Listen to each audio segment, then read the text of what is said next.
mo rin matuto ng espiritual. Di ba po? Kailangan meron ka ring time na ano. Kaya salamat sa Diyos. Kasi pinatatatag tayo, pinalalakas po tayo ng Panginoon sa mga oras na to. Kaya nagpupuri po ako at nagpapasalamat din ako sa Panginoon. Dahil uwi na rin po yung aking biyanan kagabi sa galing po sa ospital. Ano po, tinakbo ng asawa ko. At may COVID po yung aking biyanan na babae.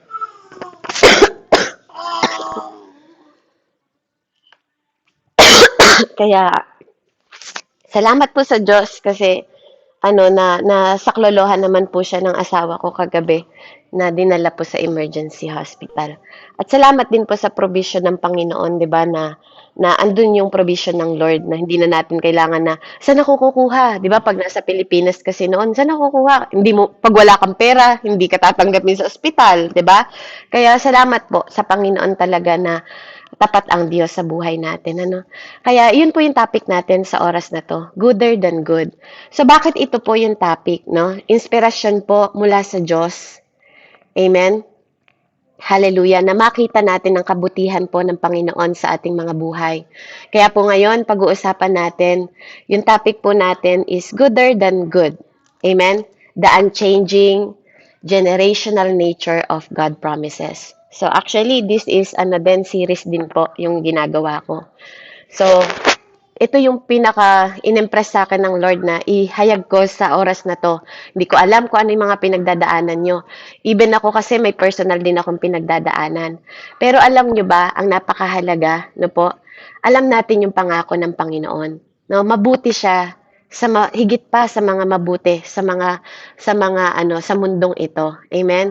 So yung pangako po ng Panginoon, ito po yung nagbibigay sa atin ng parang kumbaga collateral, 'di ba? Collateral sa atin o assurance sa atin, 'di ba? Para maging rooted tayo saan? Sa character ng Panginoon. Na po tayong mga mananampalataya, kailangan nating maitanim tayo sa standard, 'di ba? Nakatayo tayo dapat na maging rooted tayo sa karakter ng Lord habang dumadaan tayo sa mga pagsubok. Kasi yun po yung pangako niya eh. Kapag nandun ka sa mindset po ng mga pangako ng Panginoon, yun yung magiging nasa puso mo. 'Di ba? Kailangan maging matatag ka kasi hindi ka alam mo na hindi ka nag-iisa. Amen? 'Di ba po? Even si Jesus, bakit napagtagumpayan ni Jesus to? Kasi alam niya hindi siya nag-iisa. Tinulungan po siya ng banal na spirito. Amen? Kasi nagkatawan tao din po si Jesus kung bakit niya nalagpasan. 'Di ba lahat ng pagsubok dito sa mundong ito. Pangalawa po, kino-confirm ni Jesus sa iyo at sa akin. 'Di ba na huwag kang matakot, hindi kita iiwanan anak, hindi kita papabayaan. 'Di ba? 'Di ba nung yung pinag-aralan po natin sa mensahe po ni Pastor Rodel nung nakaraang Tuesday, 'di ba? And andun din yung security ng Panginoon sa atin. Security ng Panginoon sa atin, amen, na yung covenant niya, yung pangako niya sa atin. No po, pangako po sa atin ng Diyos ha, yung pakikipagtipan niya dun sa pangako, hindi sa circumstances mo, hindi sa kalagayan mo. Kasi kapatid, kahit anong kalagayan mo ngayon, ano man ang kinalalagyan mo ngayong oras na to, kalagayan ng sitwasyon mo sa health, sa mental, sa physical mo, hindi naman yan ang pangako ng Diyos sa'yo eh. 'Di ba? Ang kailangan mo pa ring panghawakan, anuman ang circumstances ng buhay mo ngayon, nangako ang Panginoon sa iyo. Amen? Yun yung dapat nating panghawakan. May pangako ang Diyos sa atin. So, ngayong araw na to, we're going to start the unpacking few powerful promises po ng Panginoon na ginawa niya para sa iyo at para sa akin. Amen? Anong ibig sabihin ba nun sa buhay natin? Ngayong oras na to, pag-uusapan po natin ng mga pangako ng Panginoon, saan? Sa proteksyon na sinasabi niya, sa presensya na sinasabi ng Panginoon, sa kapayapaan na sinasabi ng Panginoon, at sa provision. Kapag ikaw mananampalataya, dapat alam mo to, that you are protected. Ang presensya ng Diyos nasa iyo once na ikaw ay nanampalataya sa Panginoon. Ang kapayapaan ng Diyos sa'yo, nasa iyo na rin. Diba po? Na hindi mo mahahanap ang kapayapaan na yon dito sa mundong ito. Amen? At ang provision po ng Panginoon nasa atin. Amen? Kaya tayo po ay magbuklat, no? Kapag ikaw, kinikilala mo ang pangako ng Panginoon, itong 2 Corinthians 1 hanggang 20, na po, ay, 2 Corinthians 1, chapter 1, verse 20 po, dapat ito mag-manifest sa buhay mo. Amen? Na po, sabi niya dito, for no matter how many promises God made, they are yes in Christ. And so, through Him, Amen is spoken by us to the glory of God. Amen? So, sa Bible po ng The Message, ito po yung ibig sabihin niya sa 2 Corinthians 1, basahin niyo po sa Tagalog, 20 hanggang 22 po ibabasahin ko. Whatever God has promised gets stamped, tinatakan daw po, with yes of Jesus. In Him, this is what we preach and pray. The great Amen, God's yes, and our yes together, gloriously evident. God affirmed us, making us a sure thing in Christ, putting His yes within us, by the Spirit has stamped us with the eternal pledge, a sure beginning of what He is destined to complete, to complete. Amen? So, purihin ng Panginoon, pabasa nga po sa Tagalog.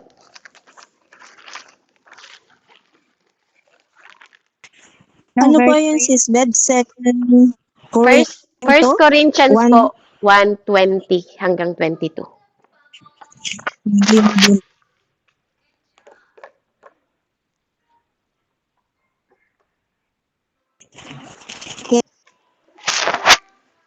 Sabi niyo po dito, 2 Corinthians po, 2 Corinthians, ala, sorry, 1 po nandun na hanggang ako 20. kanina.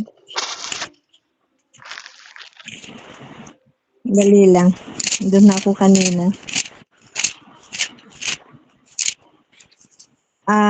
Ano yun sis? 20 hanggang 21 po?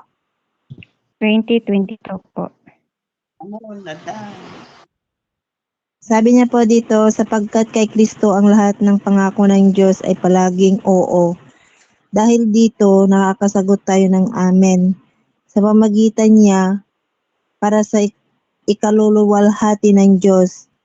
21, ang Diyos ang nagpapatibay sa amin at sa inyo sa pamamagitan ng pakikipag-isa kay Kristo. Siya rin ang humirang sa amin. 22, nilagyan niya kami ng kanyang tatak at pinagkalooban ng kanyang espiritu bilang patunay na tutuparin niya ang kanyang mga ipinangako. Amen. Ano daw, nilagyan ka ng tatak. Amen? So, ibig sabihin sa atin, may shield tayo, may stamp tayo ng mga anak ng Diyos. Kaya nga, ikaw kapag nakita ka naman sa mga espiritu, di ba? Alam niya, pag tunay kang tumanggap sa Panginoon, may tatak ka, kapatid. Kaya kahit anong mangyari sa mundong ito, hindi kumikilos ang pangako ng Diyos dahil sa kalagayan mo. Kumikilos ang pangako ng Diyos dahil sa covenant niya, not in your circumstances. Amen? So ano man ang kalagayan nyo, even kamatayan ang kalagayan nyo, alam mo ang covenant ng Diyos ay buhay. Tama? Kung ikaw ay may sakit, alam mo ang pangako ng Diyos kagalingan. Diba? Kaya kung tayo may mga kabaligtaran na kalagayan sa oras na to, dapat alam mo yung pangako ng Panginoon. Kasi ang pangako ng Diyos pinagtitibay ni Kristo Jesus. Diba? Pinagtitibay niya.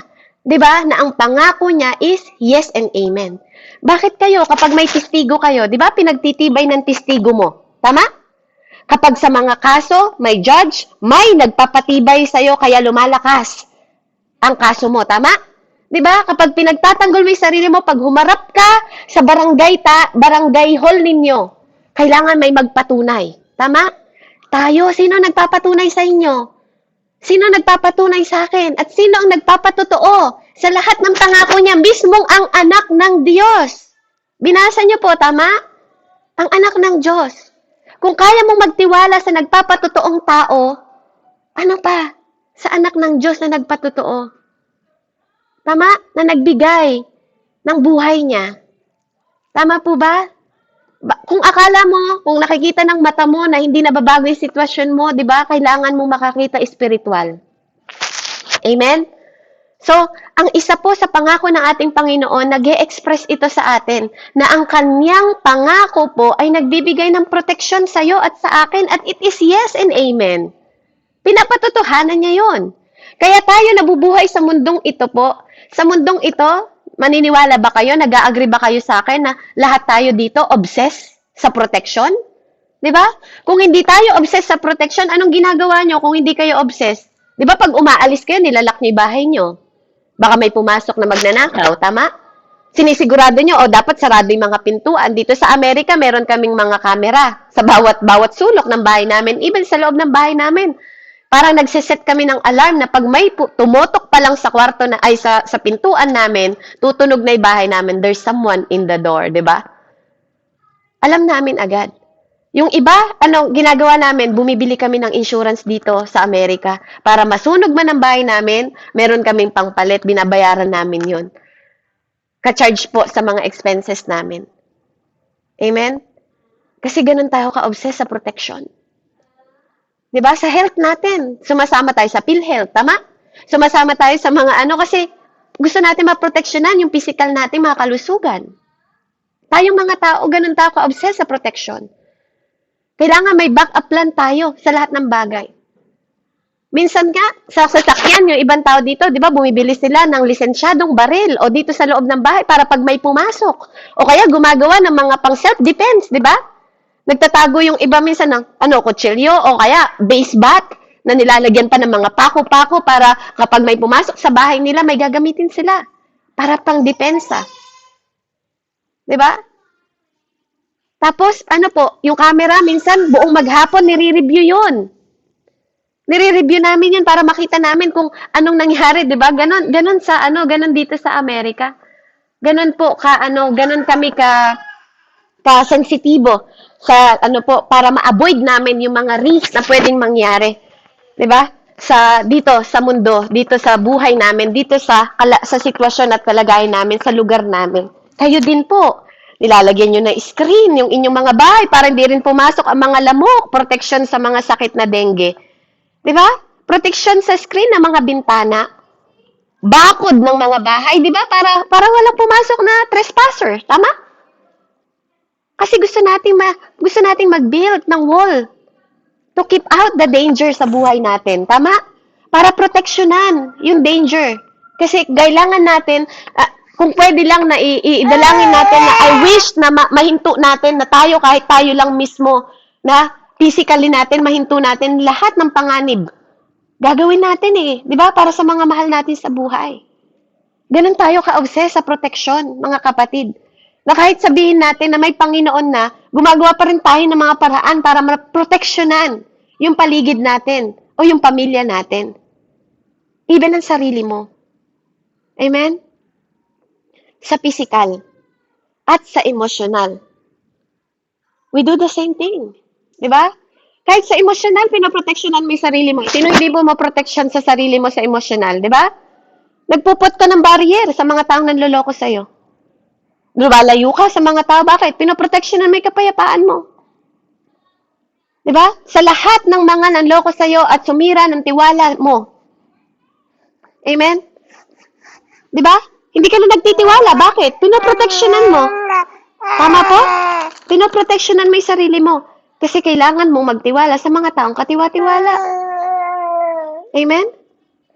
Diba? Nagiging manhid ka na. Pag naging manhid ka na sa mga tao na patuloy kang niloloko, di ba? Lumalayo ka. We say, I'm fine. Okay lang ako. Kasi bakit? Ginaguard mo yung sarili mo. And even spiritually, if we are honest, kung tayo ay tapat, totoo, even ang spiritual natin, ginaguard din natin. Minsan nga, we keep God at the safe distance sometimes. And sometimes, we try to manage life in our own.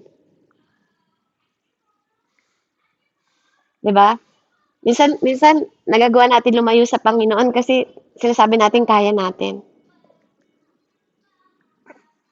And sometimes, we trust Him sa mga parte lang. Sa mga parte lang ng buhay natin, pero hindi sa buong buhay natin. Amen? Hindi sa lahat. Kumbaga sa bahay, Lord, sige, sa'yo tong salas. Sa'yo tong kusina. Di ba po? Pero hindi tong kwarto ko, ha? Limited to, Lord. Wag itong kwarto naming mag-asawa. Sometimes ganun tayo. Even sa Panginoon, pinoprotektahan natin, akala natin mas kaya natin kaysa sa Kanya. Kaya, dumarating ang point na we wonder. Di ba? Sometimes, nag-iisip ka pa nga, pinag-iisipan mo pa kung magtitiwala ka ba sa Diyos o hindi. Sino dito yung nasa bingit na ng kamatayan, iniisip mo pa kung magtitiwala ka sa Diyos o hindi? Hanggang to the point na ma-realize mo, wala ka na talagang magagawa to cover it. Di ba? Even sa mga bagyo, di ba? Pilit, kung pwede nga lang na itulak mo yung bagyo kung kaya mo, gagawin mo eh. Hanggang ma-realize mo na sandali lang, bagyo pala to, hindi na ako to. Hindi ko kaya to. Dapat si God lang magko-cover sa akin. We're trying to depend, sideway by sideway, ang buhay natin. Kahit saang parte ng buhay natin. Bakit?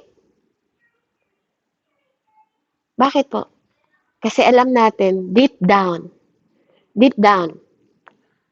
alam natin, deep down sa puso natin kung gaano kahalaga ang buhay, mga kapatid. And sometimes, kinukuha natin yung control. Most of the time. Di ba? Kinuha natin yung control noon. Kaya lang nga, na-realize natin, di ba? After all, nung nakakilala tayo sa Panginoon, hindi ko pala kailangan kuhanin ng control, Panginoon. Kasi naintindihan mo na. But sometimes it happened. Totoo po ba? Di ba? Na may mga bagay na we cannot control. Kaya binigay natin sa Panginoon. Halimbawa na lang ng mga diagnosis, we cannot control. But God can. Mga losses natin, mga namatayan tayo, hindi natin kayang kontrolin yan kasi ang Diyos lang naman talaga ang nagko-control nun. Kumukuha at bumabawi ng buhay. Kaya mo bang kontrolin kung sino yung mga taong magbe-betray sa'yo? O hindi magbe-betray sa'yo? Hindi mo kaya. Hindi mo kayang kontrolin yung mga bagay na yon. Kahit gusto mo silang pagkatiwalaan, hindi mo alam kung sino ang tamang pagkakatiwalaan at kung sino ang hindi magbe-betray sa'yo. Hindi mo kayang kontrolin yon. Yung spiritual battle natin, hindi natin kayang kontrolin yun. Hindi mo alam kung sino susugod sa'yo. Pero sabi nga ng Panginoon, kailangan mo maging handa. Ito yung mga questions sa puso natin na dapat alam natin kung paano natin masagot. Dapat alam mo that you are covered. Amen? Dapat may assurance ka na, I am covered. Diba? Alam mo dapat yon. O ang mga tanong mo sa sarili mo, am I covered? Am I safe? Ligtas kaya ako?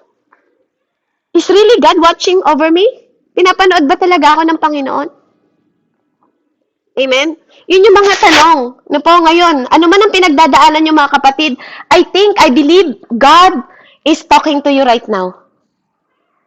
Yung mga tanong mo na yan, ano man ang sitwasyon mo ngayon, it is very clear. Opo, pinapanood ka ng Panginoon. At kung nagtitiwala ka sa Diyos, opo, may protection ka. Hindi pinangako ng Panginoon sa atin na ang buhay na to walang panganib. Hindi po yun ang pangako ng Panginoon. Pero pinangako niya sa atin na ang buhay na to may protection in the middle of it. Sa middle po ng panganib. Mga kapatid, yun ang pangako ng Diyos. Hindi niya pinangako na ninya, hindi ka makakaranas. Diba? Ng paghihirap sa mundong ito. Ang sabi niya, habang nasa kalagitnaan ka ng danger ng mundong ito, andun yung protection ko. Pabasa nga po, Psalm 23, verse 4. Sabi niya po sa English, even though I walk through the darkest valley, I will fear no evil. For you are with me. Your rod and your staff, they comfort me. Psalm 23 verse 4 po.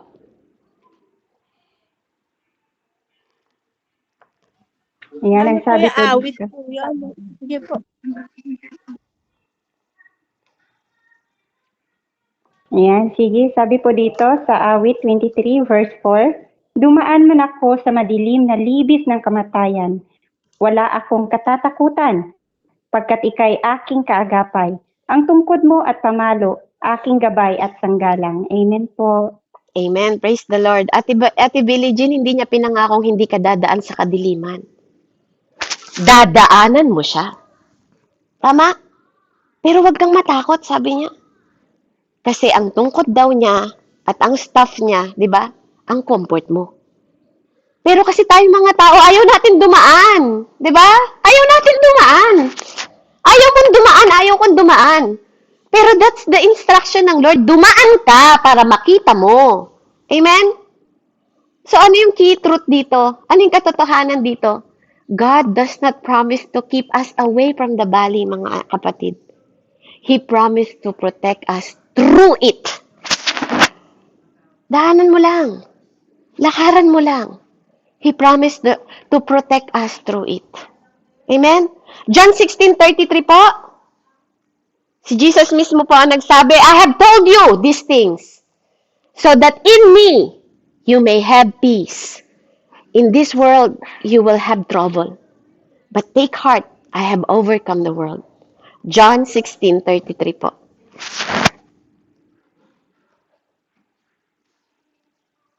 Ayan, ang sabi po dito sa Juan 16 verse 33, sinabi ko ito sa inyo upang sa inyong pakikipag-isa sa akin ay magkaroon kayo ng kapayapaan. Magdaranas kayo ng kapighatian sa sanglibutang ito. Ngunit, ibayan ninyo ang inyong loob. Napagtagumpayan ko na ang sanlibutan. Amen. Diba? Tibayan mo lang, sabi niya. Tibayan mo lang. Pero hindi ibig sabihin, hindi mo mapagdadaanan. Amen? May pressure, kapatid. May trouble. Pero tibayan mo kasi bakit? Take heart, sabi niya, napagtagumpayan ko na ang mundong ito. Kaya, hindi sinabi ng Panginoon na hindi mo pagdadaanan yan. Ang sabi niya, tibayan mo. Sa panahon na pinagdadaanan mo yung mga bagay na yan, tibayan mo. Amen? Tibayan mo kasi may pressure, kapatid. May affliction. May distress and may tribulation sa mundong ito. Pero ang warning niya sa atin, ang paalala niya sa atin, anak, tibayan mo. Tibayan mo. Kasi may pangako ako sa'yo. May covenant ako sa'yo, hindi yung circumstances mo. Kundi sa panahon ng circumstances mo, sa panahon na nandyan ka sa pagsubok na yan, nandun ako. At malalaman ng lahat ng tao na anak kita. Kasi sa panahon na yon, sasamahan kita. Hindi ako katulad nila na iiwanan ka. Napagtagumpayan ko na yung mundong ito. Gusto ko rin magtagumpay ka. Yun yung gusto ng Diyos sa atin. Amen? Kaya nire-repair ito sa mga kaluluwa, sa mga soul natin na nagka-crashing. Maaaring dumadaan ka sa mga pagsubok ngayon, ini-squeeze ka ng sitwasyon, pinipiga ka ng sitwasyon sa sitwasyon na inconvenient. Diba? Minsan nga, napaka-minor lang walang makain. Minor inconvenient lang. Pero paano kung yung mga diagnosis na? Diba? Na pinagdadaanan ng iba nating mga kapatid. Paano kung ganun na kabigat yung pinagdadaanan ninyo?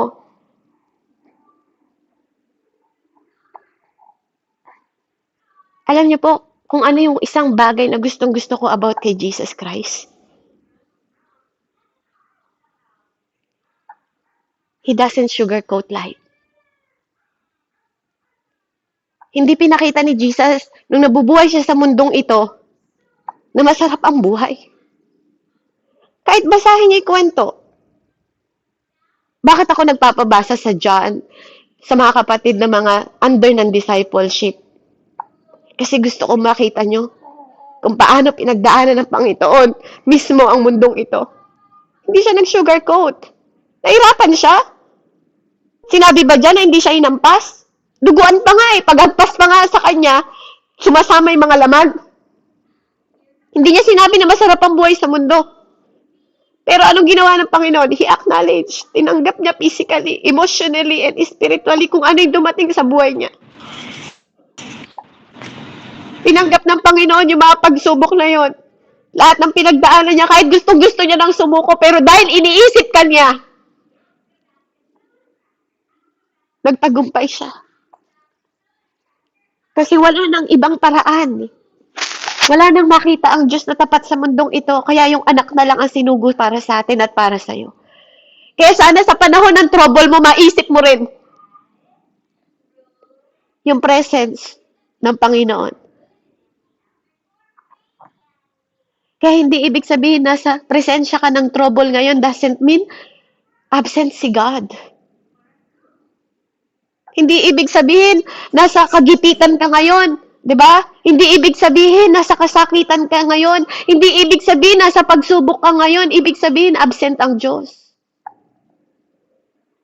Kahit nga sa paggawa ng masama, hindi ibig sabihin absent ang Diyos. Do you think hindi nakita ni Jesus na na gumawa ng masama si David? 'Di ba? Do you think hindi nakita ni Jesus na natukso si David sa ibabaw sa ituktok? 'Di ba? Nakita ni Jesus 'yun, pero sometimes sa mga ginagawa natin hindi maganda, God is silent too. Kasi gusto niya na makorek mo 'yon, na magkaroon ka ng conviction na hindi na tama 'yung ginagawa mo. Do you think tuwing nangungupit ka kahit 20, 10 piso, hindi nakikita ng Diyos 'yung ginagawa mo? Kung kaya niyang makita 'yung mabubuti, 'di ba, na ginagawa ng tao, do you think hindi niya kayang makita ang masasamang ginagawa natin? Mag-isip kang mabuti, kapatid. Na po, kasi nakakayang sabihin na anak ka ng Diyos, tas gumagawa tayo ng taliwas sa ginagawa ng Panginoon. Kasi God sees. Kung nakikita niya yung trouble mo, nakikita niya rin yung mga ginagawa mong trouble sa buhay mo. Huwag na tayong gumawa ng trouble sa buhay natin na siyang nagpapahirap lang din sa atin. Mga kapatid, gumising po tayo. Amen? Nakakahiya sa Panginoon, siniselyuhan tayo ng anak ng Diyos. Tapos, di ba, nagpapatuloy tayo sa mali. Di ba po? Kasi hindi siya absent, kapatid. Katabi mo siya. Actually, alam niyo po, ang pinakapamagat po ng series na to is Under His Wings. Under His Wings. Nasa under tayo ng wings ng Panginoon. Amen? God walk with you, mga kapatid. Mabuti at masamay ginagawa mo pag tinanggap mong totoo ang Panginoon. Kasi nagkakamali din tayo. Pero He walk with us. Amen? Paano ko po nasabi na ang Diyos po ay nagwo-walk sa atin? Even sa mga tao na nakakasakit sa Kanya. Hindi niya nire-remove yung mga danger sa buhay natin. But He always walk them through it. Yun ang sabi niya, yun ang pangako niya sa'yo, Nika. Sasamahan ka niya. Bakit po? Yung mga tao noon, sinamahan niya through the middle of the Red Sea. When there is no way, wala nang ibang dadaanan, yun na lang. Pero sinamahan niya, biniyak niya yung dagat para samahan sila. Tinanggal ba? Tinanggal ba'y panganib? Hindi. Pero sinamahan sila ng Diyos. Amen? Yung tatlo, si Abednego, di ba? Yung tatlong disciple ni Daniel. Hindi sila tinanggal sa apoy, sinamahan sila ng Diyos sa apoy, mga kapatid. Hindi tinanggal yung apoy. Kahit pinainit pa ng 7 beses o 10 beses yon, hindi tinanggal yung apoy, pero sinamahan sila ng Diyos. Wala bang trouble, mga kapatid? Ikaw, kamusta? Dinarang ka na ba sa apoy? Di ba? Yung mga battle na hindi halos mabilang. Di ba? Na parang sabi niya nga kay Elias, imposible na matalo natin to, pinuno. Ang dami nila. Anong sabi niya? Panginoon, buksan mo yung mata niya para makita niya. Nung binuksan ng Panginoon yung mata ng alalay ni Elias, ano yung nakita niya, mga kapatid? Mga anghel na nakatayo beside them. Mga bagay na imposible sa'yo pero posible sa Diyos. Amen? Diba? Yung mga panahon na walang makain, na walang magsusustain sa mga taga-Exodus, mga kapatid. Diba? Anong ginawa? Anong ginawa ng Panginoon? May bakery pala sa langit, nagpaulan ng mana. Diba? Na kahit walang mananahe, Pa-mute nga po yung bagong pasok. Kahit walang mananahe, yung damit nila lumalaki. 'Di ba? Nakita niyo po? Tinanggal ba sila sa sitwasyon? Hindi. He depends them. Kahit pa yung mga kaaway nagsisinungaling sa kanila, God depends them to their enemy. 'Di ba? Pag dinadrag sila sa putik, dinidepensahan sila ng Diyos. Kapag nasa darkness sila, ng kamatayan, si Daniel nandoon sa leon. Sinamahan ng Diyos. Hindi siya tinanggal sa sitwasyon, pero sinamahan. Amen? Sa panahon na andun yung raging ng storm sa boat nila, na halos lumubog yung kanilang bangka, tinanggal ba sila? Hindi. Pero sinamahan. Pinroteksyonan, mga kapatid. Sa panahon na nasa prison sila Tatay Paul, na nakakadena pa yung mga kamay, He strengthened them, pinalakas niya sila habang umaawit at pinalaya. Nakalag yung kanilang mga kadena sa kamay. Hindi sila tinanggal sa prison, kapatid. Pero pinaproteksyonan at nililigtas at binibigyan ng lakas sa panahon na dumadaan tayo sa danger and trouble. He will walk with you. You don't have to avoid the trouble, kapatid. Hindi mo kailangan i-avoid yung trouble para lang masabing protektado ka. Dumaan ka sa trouble para malaman mong protektado ka. Amen? Diba? Daanan mo lang. Para maramdaman mo that you are under His wings. You don't have to escape. Hindi mo kailangan takasan yung fire. Daanan mo yung apoy, kapatid. Para malaman mo that you are covered in His wings. Kahit lakaran mo yun. Amen? Kaya nga si Jesus, nagpray po siya sa disciple. Amen? Nagpe-pray po siya sa mga disciple.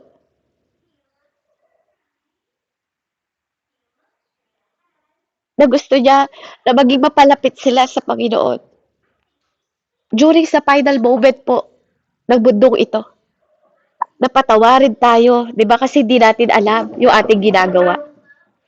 Naiintindihan niya po.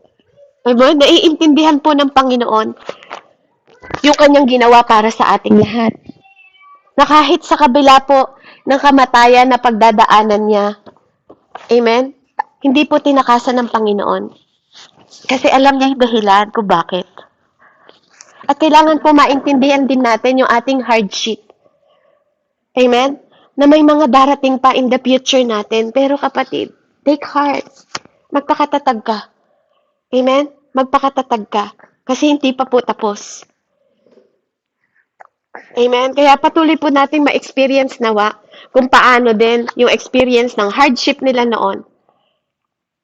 Na instantly, binrot sila sa presensya ng Panginoon.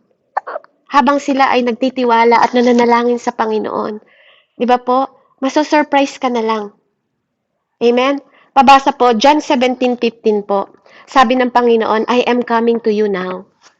But I say these things while I'm still in the world, so that they may have the full measure of my joy within them. I have given them your word, and the world has hated them. But they are not of the world anymore, and I am of the world. My prayer is not that you take them out of the world, but that you protect them from the evil one. They are not of the world, even as I am not of it. Ito yung totoong prayer ni Jesus para sa iyo at para sa akin. Hindi yung Ama namin sumasalangit ka. Tinuro yun para ipanalangin natin. Pero ito mismo yung prayer niya para sa iyo at para sa akin. Pabasa nga po, John 17:13 po hanggang 16. Amen. John John 14, 13 to 16 po. 17 po. John 17. John 17. John 17, 14 po. 13 po. 13 hanggang 16. 14 to 16. Ngunit ngayon ako'y pupunta na sa inyo at sinasabi ko ito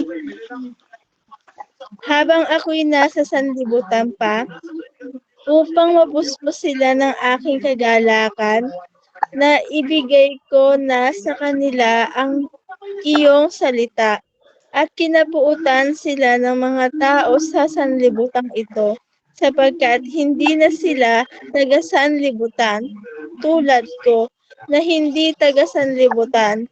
Hindi ko idinadalangin kunin mo sila sa daigdig na ito, kundi iligtas mo sila sa masama.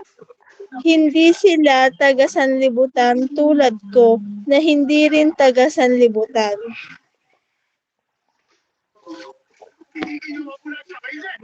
Amen. So, nakita niyo po si Jesus po mismo ang nagsabi, I'm not asking them to be removed. Hindi ko sinasabing tanggalin mo sila. I am asking them to be protected. Kapatid, inaas ng Panginoong Diyos, 'di ba, na hindi tayo tanggalin dito, kundi proteksyonan tayo ng Panginoon. Amen? Nakita niyo po doon yung sinabi ng Panginoon, God didn't remove the fire. 'Di ba po? Hindi niya nire-remove yung fire. But He protected the boys who stood in the flame. God didn't remove the sea, but He parted. Di ba po? So His people could walk through on the dry ground. God didn't remove the battle. Amen? But He gave victory to the outnumbered na halos hindi mabilang. Hindi rin tinanggal ni Lord yung famine. Amen? Yung mga salot. But He provided the bread. Diba? Hindi niya tinanggal yung mga paghihirap. Pero nag-provide po siya para magtiwala yung mga tao. Amen? God didn't remove yung mga tao na nag-a-accuse ng mga false witnesses sa kanila, sa mga disciple ng mga nananampalataya sa Panginoon. Amen? Pero anong ginawa po ng Panginoon? Pinagtanggol po sila. Pinagtatanggol po sila ng Panginoon. Kaya, ano man ang trouble po natin, God didn't remove the valley in the shadow of death. Katulad po sa atin. Hindi po tinatanggal ng Panginoon yung mga danger po sa buhay natin. Pero He walked beside us with the rod and staff. God didn't remove the storm, mga kapatid, but He spoke peace in the middle of it. Hindi rin tinatanggal ng Diyos yung mga taong napunta sa prison, but He filled with the presence and shook the chain. Diba po? May purpose ang lahat ng iyon. At katulad po ng panalangin ng Panginoon sa atin, Father, not that you take them out, but that you protect them from the evil one. Hindi ko sinasabing tanggalin mo sila sa mundong ito, pero ingatan mo sila sa lahat ng masama.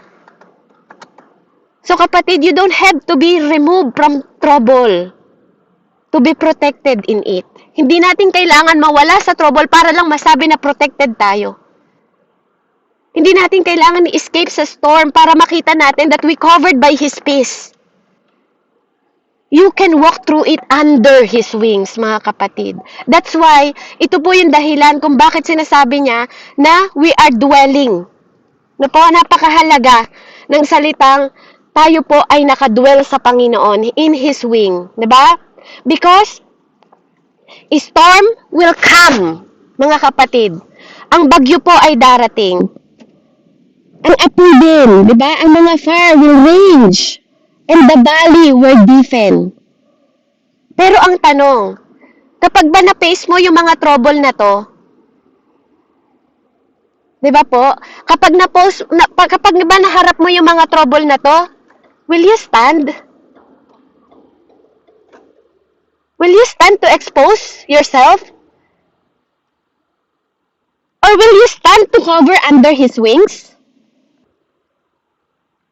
Dito po tayo magsisimula. Na po? That's where it begin.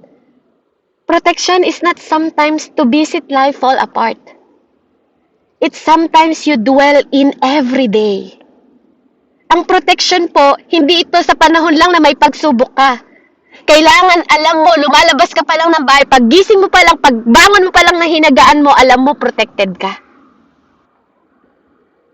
The promise of protection is an invitation to dwell, not visit. Psalm 91, 1 and 2 po. Ito po yung pinakamensahe that the promise, ang pangako ng Diyos sa'yo, hindi para bisitahin ka lang. Kasi pag sinabing bahay mo to, pahanap po ng verse, pag sinabing bahay mo to, o pag inimbita mo ako, ini-invite mo ako, bisita ako. Pero pag sinabing bahay ko to, di ba, I'm dwelling in you, this is my temple, ibig sabihin tahanan ko to, tama? So kapag ikaw ang nagmamay-ari ng tahanan, anong ginagawa mo sa tahanan? Pinoproteksyonan mo, amen? Di ba? Hindi tayo iniimbitahan lang ng Panginoon sa tahanan niya para bisitahin. Not just to visit, mga kapatid. You have to sink in. Kailangan to mag-manifest sa mga isip ninyo, sa mga puso ninyo, na sinasabi niya sa iyo at sa akin, anak, hindi kita pinili para bisitahin lang araw-araw. Pinili kita para tahanan ko, panahanan ko araw-araw. Psalm 91, 1-2 po. Pakibasa nga po. Amen. Sabi po dito, siyang naghahangad ng pagkupkup ng kataas-taasan at nananatili sa pagkalinga ng makapangyarihan, ay makakapagsabi kay Yahweh, muugkat kanlungan, ikaw ang aking Diyos, ang Diyos na tangi kong pinagtiwalaan. Amen. Amen po. Praise the Lord. Salamat po sa salita ng Diyos. Whoever dwell, kung sino man daw po ang nagdo-dwell under the shelter of the Most High. Ano pa po ba yung ano pang pinakamataas sa most? Most High na po ang naka-under wings sa'yo. Nagre-rest ka sa shadow ng Almighty, mga kapatid. Sa tao nga nagtitiwala ka eh. Dito dapat mas magtiwala ka. Hindi ka niya iniimbitahan lang to visit His house. He wants you to live. Diba? You can live constant. Diba? Sa motion po ng pagtitiwala. At hindi sa out of trust sa Kanya. Kundi dapat nag-e-expect ka ng kapayapaan that comes from the covering ng under ng wings ng yon. Ng under ng shadow na yon. Ng under ng protection na yon. Ng under ng refuge na yon. Ng fortress na yon. Ng God na yon. Whom you can trust. Dwelling, kapatid. Dwelling. Dwelling is not about physical space. Hindi ito physical. It's about spiritual posture. Na alam mo kung saan ka nakatayo. Na kahit hindi mo nakikita yung kaaway mo, alam mo may nag-iingat sa'yo, may nagpo-protection, may nakikipaglaban habang naglalakad ka. It's about choosing your heart. Live. Not just worth it, visit. Hindi lang para bumisita. Dapat alam mo na yung Diyos na yon, iniingatan ka. Whoever dwells, sabi niya, di ba, in the shelter of the Most High, rest in the shadow of the Almighty. Dapat may kapahingahan ka. Na kahit nasa gitna ka ng circumstances na do, alam mo that you dwell in His presence. Andun yung rest, andun yung trust. Hindi lang nagdo-dwell, nagre-rest ka pa at nagtatrust ka sa Kanya. You dwell in His presence, you begin to rest in His protection, and you learn to trust in His nature. Pero, kapag binaligtad mo to, when you flip up, di ba? When you try to trust first, without dwelling the foundation ng kahalagahan ng pagtitiwalang ito, saan ka mag-e-end up? Hindi mo matatanggap. Amen? Hindi mo matatanggap yung protection. Hindi mo matatanggap yung kapayapaan. Wala kang way na i-strive para sa way ng kapayapaan kung babaligtarin mo yung sinasabi na to. Kung di ka magdodwell sa Panginoon, lahat, wala kang kapayapaan, wala kang protection, at wala kang presence ni Lord. Hindi ka rin magre-rest into under wings ng Panginoon. Napakasaklap po. So, anong gusto mong piliin? Diba? You have choice in life. Na kahit nagdadaan ka sa pagsubok na yan, mas masarap isipin that I am protected, that I have peace. Amen? I have presence of God. Root 2 po, verse 12. Sabi niya po dito, may the Lord repay you for what you have done. May you be richly rewarded by the Lord, the God of Israel, under whose wings you have come to take refuge. Root 2:12 po.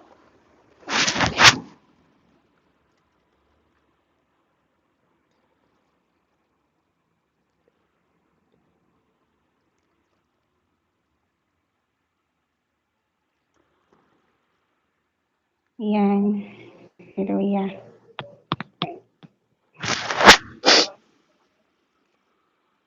Root 2:12.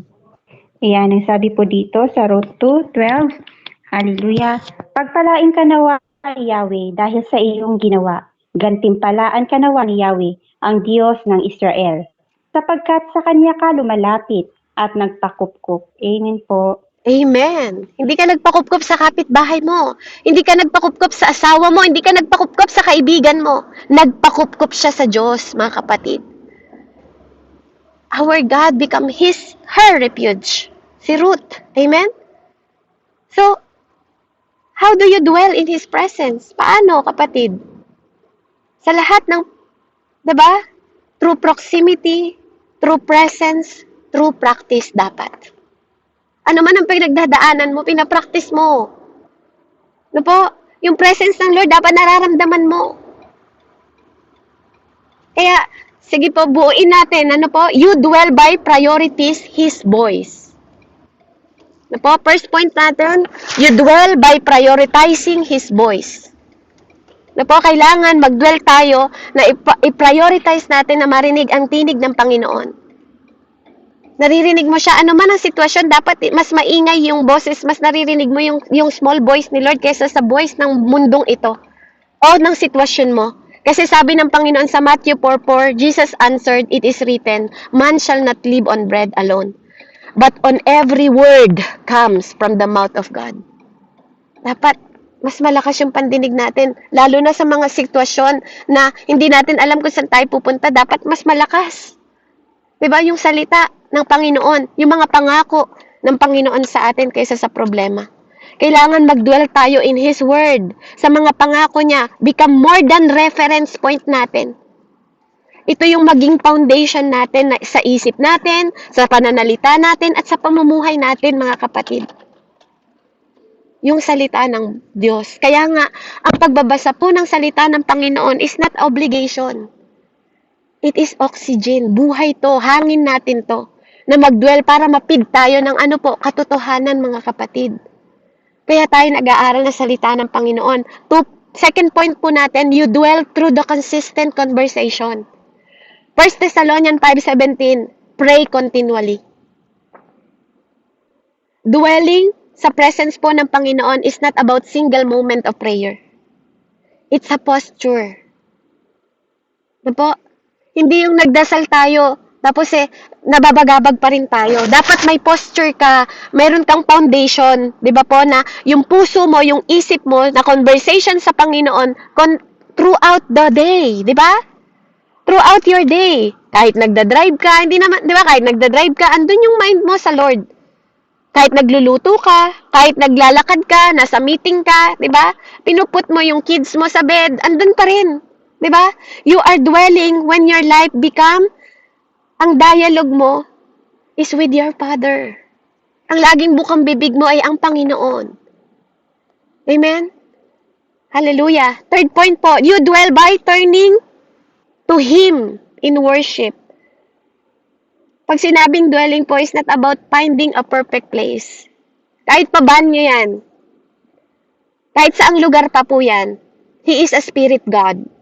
Diyos po siya ng Espiritu. It's about how binibuild tayo sa pag-worship, yung posture natin sa pag-worship. Whenever you are. Kahit anong ginagawa mo. Worship is not about the tune of your heart to His presence.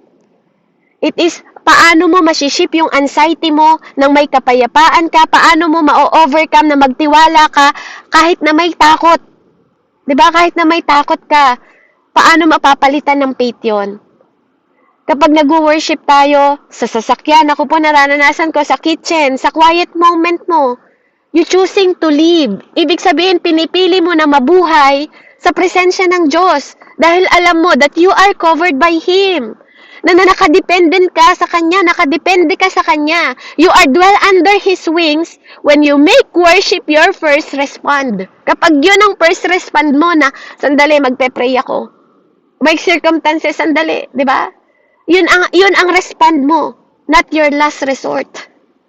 Hindi yung last, hindi yung leftover na kapag wala ka nang maisip, 'di ba? Saka ka pupunta sa presence ng Lord. Hindi. Dapat yun yung first. Yun yung first resort mo. Yun yung first na pupuntahan mo. Yun yung first na tatawagin mo. Yun yung first na i-worship mo. Yun yung first na tatakbuhan mo.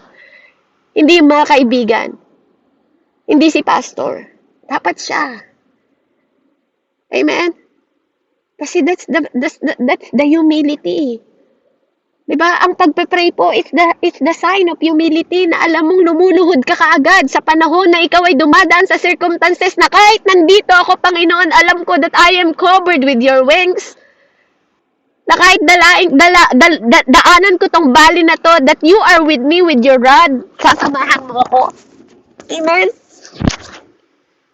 Huwag po natin maging leftover si Lord. Maging first source po natin siya.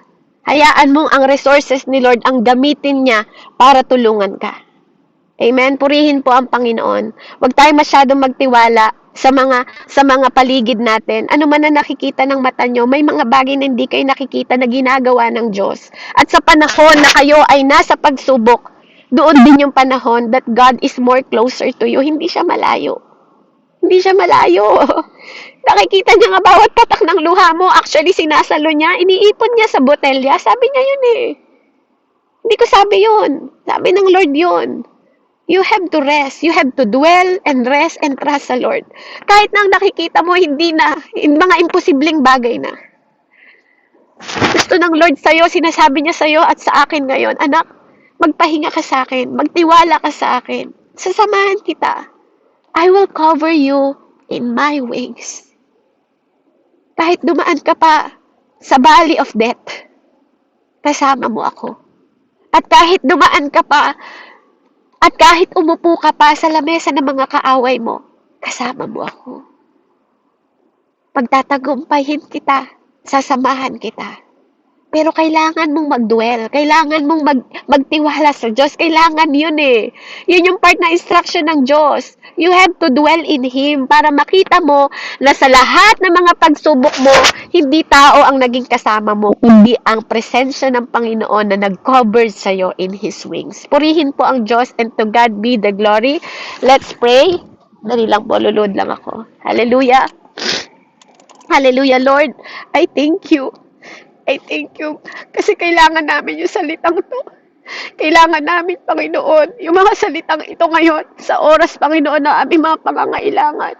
Nangangailangan kami araw-araw. Kahit anong sitwasyon ng buhay namin, masaya man kami, okay kami, ano man ang sitwasyon namin, nahihirapan kami, lagi ka namin kailangan. Yun ang alam namin.